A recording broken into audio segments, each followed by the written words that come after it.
Happy Memorial Day, America. This is the America I love, and this is the America I believe in. Let's talk about it. Stephen Colbert. Whether you love him or you hate him, there's a couple issues surrounding him. But the issue that I want to talk about is this one. Stephen Colbert's last airing of his episode. 6.74 million Americans tuned in to watch. I think it was much bigger than when his show opened up. And so, why do I love this? Well, there's a couple things that we should talk about real quick, because I haven't really been on YouTube lately. Have been on my Substack a lot more. I've been writing more. And I think we all sometimes get into this realm where we just complain all the time. We complain about this, we complain about that, we react to that, we react to this. And to be honest with you, it kind of gets boring for me. Because at the end of the day, although I like to react just as much as anybody else, I would like to see some things change. I would like to see some fundamental changes. But one of the things I'd like to show is why America is great, why I love America, and why America is the best place to live. And what I think it showcases is not what your political divide is, not whether you're a Republican or a Democrat, but what Americans are. Like, how do we react? As a country, as a people. You go to India, they're all Indian. You go to Russia, they're mostly Russia. You go to South Africa, there's a whole bunch of different countries. But America, we're a melting pot. But right here, this is who we are. This is why America's great. Let me show you. On June 13th, CBS, along with Mr. Colbert, announced that they had signed a 3-year contract. Then, on the 17th of 2025, the show was scheduled to end. And one of the reasons it was scheduled to end, for whatever reasons you want to say, whether it was funny, whether it was good, whether he went all over the world, whatever the reason is, you cannot lose $40 million a year and stay in business. I think I said the same thing about the WNBA, asking for 90% of gross. You cannot, no matter what business you are in, lose other people's money year after year and remain in business. So that's the reality of it. It's not Donald Trump. It's not CBS. It's Stephen Colbert, his show. And we'll get to because there's a couple other things I want to get to on this. But again, I want to stay focused on Mr. Trump and why I believe, apologize. Sometimes it's difficult to scroll, talk, and do more than two things at one time. So, one of the things that I'm saying is why I love America is because Donald Trump reacted to the cancellation by posting, "I absolutely love that Colbert got fired. His talent was even less than his ratings," adding, "I hear Jimmy Kimmel is next. He even has less talent than Colbert." Okay?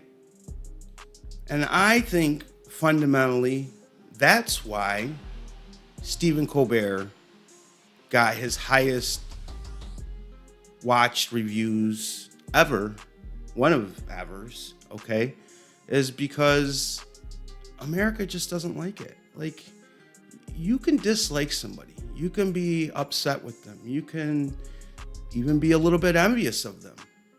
But, that's to yourself, right? But I think that when you go out in any realm, anywhere in the world, but especially here in America, and you purposely call somebody a piece of shit, you wish for their demise, in essence, you kick them when they're down, and America rises up. That's what I said. You kick somebody in America while they're down, and America rises up. And this is true in so many things. This is true. For example, there's a local fire here in my community, local fire, and there'll be a GoFundMe page, and it'll raise what it needs to raise to help those people. America's heart has always been good. Now, one of the other issues that I think we should talk about is Paramount and CBS. And I think that when we're talking about that, I think there are the naysayers out there. I think there are the people out there that say, hey, the Ellisons are ruining everything and they're buying everything. And hey, you know what? If you want to spend all your money on buying TV shows, God bless you. But I also think that's one of those things where the arrogance of money corrupts absolutely. Like the fact that the Ellisons think they can control the narrative, your narrative, 400 million of us, our minds, what we think individually, collectively, a society that was raised on this belief of individual freedom and individual right and the right to think what I want to think, whether it's right or wrong. How do you think you're going to mold something? So what's probably going to happen is, I don't know how much money billionaires really need to lose for them to still not be rich. Billionaires become billionaires because billionaires are willing to walk all over the people to get there. I mean, you don't become a billionaire being a nice guy. You just don't. And if you did, then there would be more wealthy people who would be billionaires who are nice guys, but they're not because they don't choose to walk all over the people. So even though you should probably come over here and read this Political Review's position on why the Ellisons are killing democracies, I don't really believe that. I believe our politicians are killing democracy on their own. But today, I love America. I love America once more, the land of hope, the land of freedom, the land of the brave. Because when even the President of the United States of America bullies somebody who just lost their job, right? Who just lost their job, America turns out.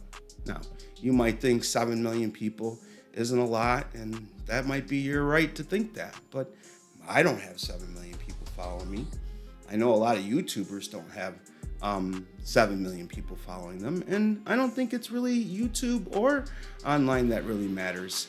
TV is still TV, and if you're on TV, as Donald Trump was for The Apprentice for many years, more people still engage in watching TV, specifically those people over the age of 60.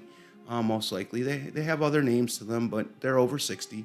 But again, Stephen Colbert, whether you like him or love him, he did good. He had a good run, and I just think it was really sour for Trump to go out here all the time and put people down that criticize him or say things about him. It just shows how small he really thinks of himself. Because if you were really confident in your position, you didn't really give a crap, like most of us don't. Like us people down here in the gutter who live in the gutter and were raised in the gutter, who cares?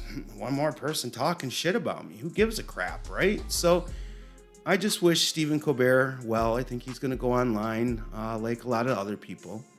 But I really do wish that Donald Trump would find a way to start representing America in a more honorable, a more loving, a more kind, a more compassionate, a more inclusive way. I just wish that all of them, and I continue to be worried about Democrats sweeping both houses. Impeachment's not the way forward. And we need to just start doing things that help people, like people with kids, and the average daycare is with one kid is $300 to $400 a week. 2 kids is $500 to $600. Gas is $5. Nothing's really changed since Biden. So all the things that everybody were, including myself, hoping and rammering about or clamoring about, and none of it's come true. The opposite has happened. Sure, if you got some money in the market, you're probably doing well. But, as me and a bunch of my buddies think, the money's in the market. So it's not really in your hands until it's in your hands. So, but tonight, I'm happy that America turned out for Stephen Colbert. And I wish him well wherever he goes. I'm Rob. You guys have a good night. Have a great, safe Memorial Day weekend. And I hope you enjoy your summer. Bye for now.